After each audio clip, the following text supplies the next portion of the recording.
ముఖ్యమంత్రి చంద్రబాబు జిల్లా పర్యటన కొనసాగుతుంది. ఈ సందర్భంగా తాళ్లపాలెం సాంఘిక సంక్షేమ రెసిడెన్షియల్ పాఠశాలకు చేరుకున్న సీఎం అక్కడి విద్యార్థినిలతో మాటమంతి నిర్వహించారు. రెసిడెన్షియల్ పాఠశాలలో ఏర్పాటు చేసిన ముస్తాబు కార్నర్ ను పరిశీలించారు. అనంతరం ముఖ్యమంత్రి మాట్లాడుతూ, అది కూడా రాష్ట్రం అంతా ముస్తాబు అనే కార్యక్రమానికి ఇక్కడి నుంచే మీ స్కూల్ నుంచే ప్రారంభిస్తున్నాం. దీనికి మనస్ఫూర్తిగా పిల్లలందరినీ అభినందిస్తున్నా. మిమ్మల్ని చూస్తే ఒక నమ్మకం వస్తూ ఉంది నాకు. భవిష్యత్ అంతా మీదే. రాష్ట్రం బాగుండాలంటే దానికి కావాల్సింది మీరు ఒక ఆస్తిగా తయారు కావాల్సిన అవసరం ఉంది. అది తయారు కావాలని చెప్పి మనస్ఫూర్తిగా ఆకాంక్షిస్తున్నా. ఈరోజు మీకు అందరికి కూడా ఇక్కడ పౌష్టికాహారం పెట్టడం కానీ, క్వాలిటీ ఎడ్యుకేషన్ ఇవ్వడం కానీ అవన్నీ చేస్తున్నాం. కానీ ఇటీవల కాలంలో నేను ఏజెన్సీ ఏరియా పోయినప్పుడు మన్యం జిల్లాకి వెళ్ళాను. అక్కడ జిల్లా కలెక్టర్ ఒక కార్యక్రమానికి శ్రీకారం చుట్టాడు. ఆ కార్యక్రమమే ముస్తాబు. ఈ కార్యక్రమంలో మీరు ఒకసారి చూస్తే చాలా సమర్థవంతంగా పిల్లలలో నాయకత్వ లక్షణాలు పెరుగుతున్నాయి. మీలో ఒక క్లీనినెస్ కానీ, అవేర్నెస్ కానీ, అందరం బాగుండాలని కోరుకుంటాం, అందంగా ఉండాలని కోరుకుంటాం. అవునా కాదా? అందరూ కోరుకుంటారు లేదా? మీరు అందంగా ఉంటే చూడాలని మీ తల్లిదండ్రులకు ఉంటుందా లేదా? కానీ తల సరిగా దూకోకుండా ఉండడం కరెక్ట్ అంటారా మీరు? చేతులు కడుక్కోకుండా ఉండడం కరెక్ట్ అంటారా మీరు? ఇంకో పక్క సరిగా షూ ఉంది మీకు, ఆ షూను కూడా సరిగా మెయింటైన్ చేయకుండా పోవడం, యూనిఫామ్ సరిగా మెయింటైన్ చేయకుండా పోవడం, ఎన్ని కరెక్ట్ అంటారా మీరు? అందరికీ సమాన అవకాశాలు ఇచ్చారు కదా స్కూల్లో?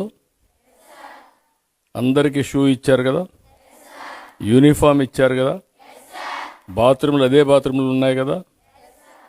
కొంతమంది పిల్లలు చాలా శుభ్రంగా ఉంటారు, కొంతమంది పిల్లలు శుభ్రంగా ఉండరు.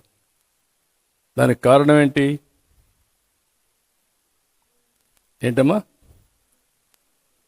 దాంట్లో కారణం మనం ఆలోచిస్తే మీరు ఫోకస్ చేయకుండా పోవడం, శ్రద్ధ పెట్టకుండా పోవడం. ఓసారి మీలో ఒక ఆలోచన పర్వాలేదులే అనే ఆలోచన వచ్చి కొద్దిగా డ్రిఫ్ట్ అవుతారు. దానివల్ల అనేక నష్టాలు వస్తాయి. అందుకే ఈరోజు మొత్తం మన గవర్నమెంట్ స్కూల్స్లో 40 లక్షల మంది దగ్గర పిల్లలు ఉన్నారు. ప్రైవేట్ స్కూల్స్లో ఇంకొక 35 లక్షలు ఉన్నారు. 75 లక్షల మంది పిల్లలు ఇంటర్మీడియట్ వరకు చదువుకుంటారు. వాళ్ళందరికీ ముస్తాబు కార్యక్రమం తీసుకొచ్చాం. దీనివల్ల మీలో ఒక సెల్ఫ్ కాన్ఫిడెన్స్ పెరుగుతుంది, ఆత్మవిశ్వాసం పెరుగుతుంది. రెండోది నాయకత్వ లక్షణాలు వస్తాయి. ఇప్పుడు మీ స్టూడెంట్స్నే పెట్టారు, ఎవరు మీ టీచర్ సెలెక్ట్ చేస్తారు, ఎవరు బాగా ప్రిపేర్డ్గా ఉంటారో అలాంటి వాళ్ళని మీరే లీడర్స్గా పెట్టుకుంటున్నారు. మిమ్మల్ని చెక్ చేస్తున్నారు. చెక్ చేసిన తర్వాత మీరు కానీ సిద్ధంగా లేకపోతే మళ్ళా ముస్తాబు సెంటర్కి పంపిస్తున్నారు. అవునా కాదా? ఈరోజే ప్రారంభమైంది, అంతేనా? ఇంకా రేపు ఎల్లుంటికి మీకు ఒక అవగాహన వస్తుంది.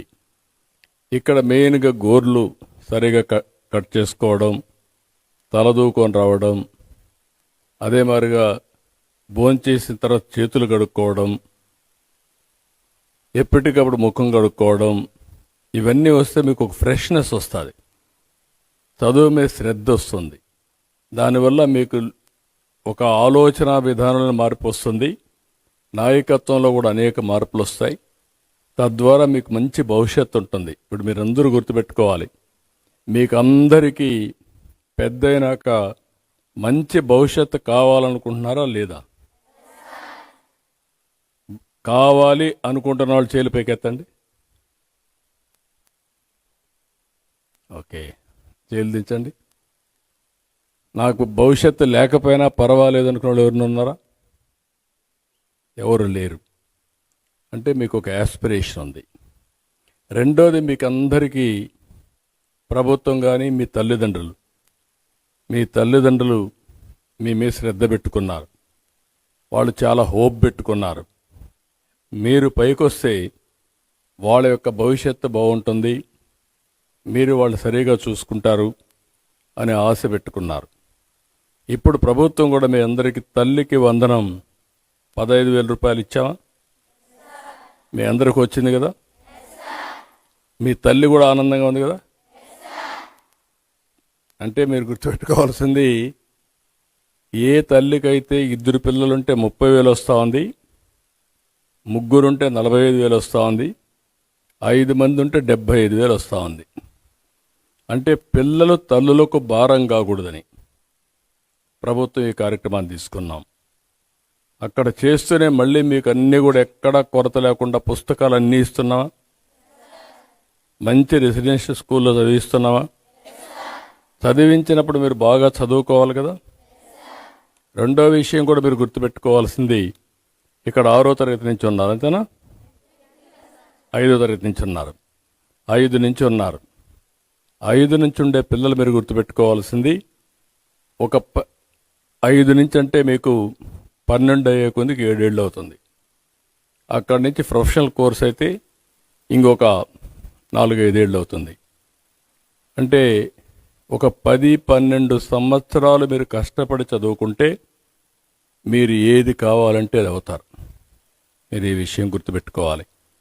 మీరు ఒక డాక్టర్ కావాలన్నా, ఒక ఇంజనీర్ కావాలన్నా, ఒక ఐఏఎస్ ఆఫీసర్ కావాలన్నా, ఒక పోలీస్ ఆఫీసర్ కావాలన్నా, లేకుంటే సాఫ్ట్వేర్ ఇంజనీర్ కావాలన్నా ఆ శక్తి మీకు ఉంటుంది. కానీ ఈ 12 ఏళ్ళు చాలా ముఖ్యం. నేను అందుకనే పిల్లలందరినీ రాష్ట్రానికి ఒక ఆస్తిగా చూస్తున్నా. మిమ్మల్ని నాలెడ్జ్ ఎకానమీలో బాగా చదివిస్తే పేద పిల్లలందరూ కూడా చదువుకొని పైకి వస్తారు. పేదరికంలో ఉండే మీ తల్లిదండ్రులు పేదరికం పోయి మీ వల్ల మెరుగైన జీవన ప్రమాణాలు వస్తాయి. నువ్వు మంచి డాక్టర్ అయ్యావనుకో, మీ తల్లికి తండ్రికి లాభం అవునా కదా? ఇప్పటి వరకు మీ ఇంట్లో చాలామంది మీ అమ్మా నాన్న కూలి పనులు చేసుకుని ఉన్నారు కదా, వ్యవసాయ పనులు చేసుకుని ఉన్నారు కదా. మీరందరూ మళ్ళా కూలి పని చేయాలనుకుంటున్నారా? వ్యవసాయ పనులు చేయాలనుకుంటున్నారా? వ్యవసాయం కూడా చేయాలి. కొంత మెకనైజేషన్ కూడా వచ్చింది, చేసేవాళ్ళు కొంతమంది చేస్తారు. మీరు బాగా చదువుకొని సర్వీస్ సెక్టర్లో రాణించాల్సిన అవసరం ఉంది. అందుకే నేను మిమ్మల్ని అందరినీ కోరుతున్నా. చాలా సంతోషం. ఈ స్కూల్ నాకు ఎప్పుడు దగ్గరుంటుంది. ఎందుకంటే మొట్టమొదటిసారిగా ఒక బ్రహ్మాండమైన కార్యక్రమానికి, ముస్తాబు కార్యక్రమానికి మీ స్కూల్లో నేను ప్రారంభించడం నేను గర్వపడుతున్నా, ఆనందపడుతున్నా. మిమ్మల్ని అందరిని చూస్తే నాకు ఎంతో తృప్తి ఉంది. రాబోయే ఒక సంవత్సరంలోనే మీలో పెనుమార్పు వస్తుంది. ఈరోజు ఇక్కడ నేను చూశాను, డాక్టర్స్ కానీ నర్సెస్ వచ్చి మీకు అంతా టెస్ట్ చేస్తున్నారా? ఎవ్రీడే ఉంటున్నారా వీళ్ళు? రేపు రాబోయే రోజులు అందరి పిల్లల్ని, 75 లక్షల మంది పిల్లల్ని మెడికల్ టెస్ట్ చేసి మీలో ఏవైనా లోపాలుంటే ఆ లోపాలు కూడా కరెక్ట్ చేస్తాం. అనిమియా ఉంటుంది, దాన్ని అప్పటికప్పుడే కరెక్ట్ చేస్తే దానివల్ల ఇతర విధాలుగా మీకు నష్టం రాదు. చిన్న చిన్న లోపాలు ఒక్కోసారి పిల్లలందరూ గుర్తుపెట్టుకోవాలి. మీ తల్లిదండ్రులకు కొంతమందికి డయాబెటీస్ ఉందనుకోండి, మీకు కూడా జెనెటిక్స్ వస్తాయి. వచ్చినప్పుడు మీరు జాగ్రత్తగా కానీ ఆహారపు అలవాట్లు ప్రాక్టీస్ చేస్తే మీకు రాకుండా మీరు ఆరోగ్యంగా ఉంటారు. చిన్నప్పుడు కొన్ని లోపాలు వస్తాయి. రేపే మనం పల్స్ పోలియో కార్యక్రమం పెట్టాం. చిన్నప్పుడు పోలియో చుక్కలు వేస్తాం. ఒకప్పుడు అది వేసుకున్నారు మీరందరూ? జ్ఞాపకం ఉందా మీకు అందరికీ? ఒకప్పుడు వేసేవాళ్ళు కాదు. వేయకపోతే చాలామంది భగవంతుడు మనల్ని మంచిగా పుట్టించిన ఆ పల్స్ పోలియో డ్రాప్ వేసుకొని దానివల్ల అందరూ వికలాంగులుగా తయారయ్యారు. దానివల్ల చాలా సఫర్ అయ్యారు. ఇప్పుడు ఎక్కడ కూడా వికలాంగుల సంఖ్య తగ్గింది. ఇంకా నేను ఆలోచించేది పిల్లల ఆరోగ్యం